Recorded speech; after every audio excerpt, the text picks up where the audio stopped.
Hi friends, మనం ఇప్పుడు కొన్ని విషయాలను తెలుసుకుందాం.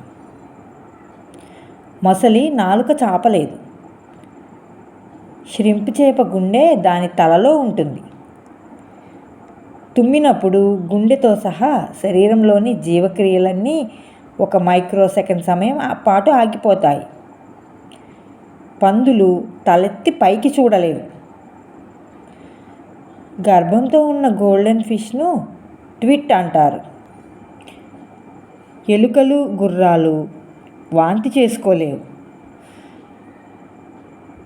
గట్టిగా తుమ్మితే పక్కటెముక విరిగే అవకాశం ఉంటుంది. అగ్గిపుల్లల కంటే ముందుగానే సిగరెట్ లైటర్ను కనిపెట్టారు. బాతు అరుపు ప్రతిధ్వనించదు. లిప్స్టిక్ తయారీలో చేప పులుసులు ఉపయోగిస్తారు. వేడి నీళ్ళు చన్నీళ్ళ కంటే బరువుగా ఉంటాయి. ఫ్రెండ్స్, మీకు ఇలాంటి చాలా విషయాలను తెలియజేస్తూ ఉంటాను. Please subscribe my channel.